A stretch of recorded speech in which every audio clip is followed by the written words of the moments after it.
Happy Friday, everybody. My name is Stuart Huggins, and I serve as the student minister here at the Wesley Center in Chattanooga. And I am also the director of youth ministries at Trenton United Methodist Church in Trenton, Georgia.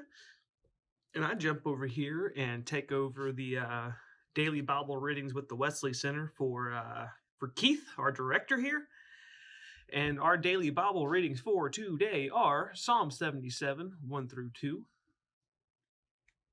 As well as leading on to a few verses later in Psalm 77, 11 through 20, which is actually what I'm going to be doing today. I think it kind of fits with what I've been dealing with in my life recently.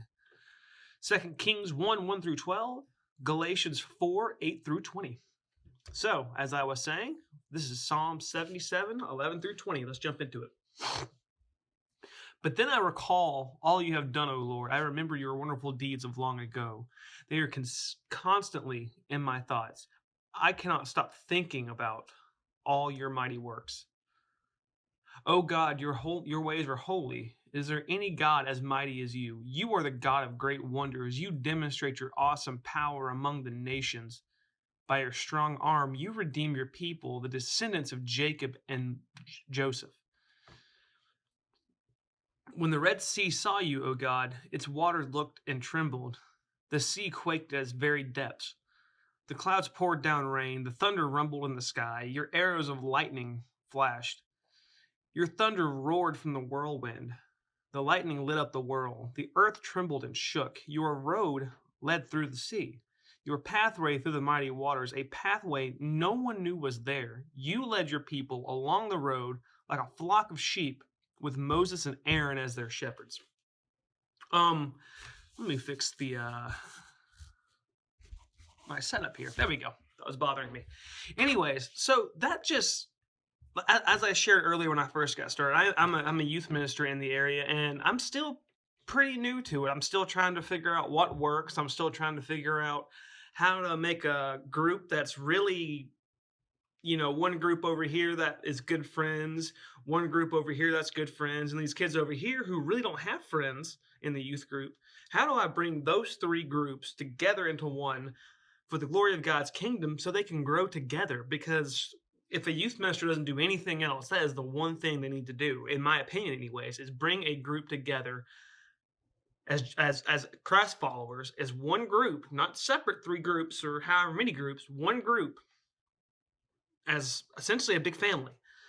And I struggle with my job at times. I struggle not because I don't enjoy my job. I love my job. I love youth ministry and I love serving.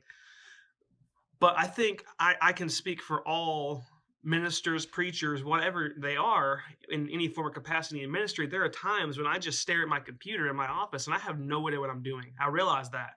And someone will ask me, hey, what are you going to do for this day? What are you doing for that day? How are you going to do this, that, and the other? And the hardest thing to do is to look at them and say, right now, I just don't know. And I had a few moments of that this past week, and it killed me. It ate me up. Because with a lot of things going on in my life right now, it's just kind of hard to find a balance, And I got a little sidetracked and got behind, and I felt lost. I felt like I didn't know what I was doing. I felt like I was failing. I felt like I wasn't doing what God called me to do at this church that I'm serving at right now, which is a wonderful church, by the way. And then I just sat down and realized, I had a meeting with a parent yesterday, and this is actually what I said to them, and they agreed with me. We can have all these plans all we want. We can have all these plans. But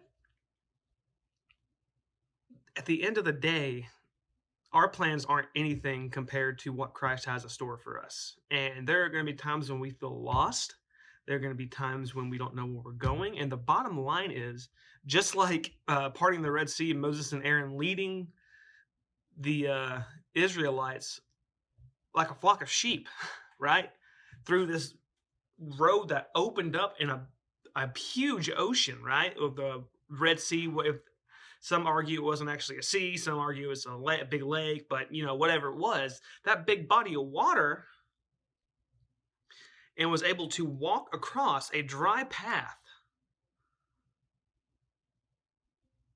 they had no idea that was going to happen. They just had to trust, right?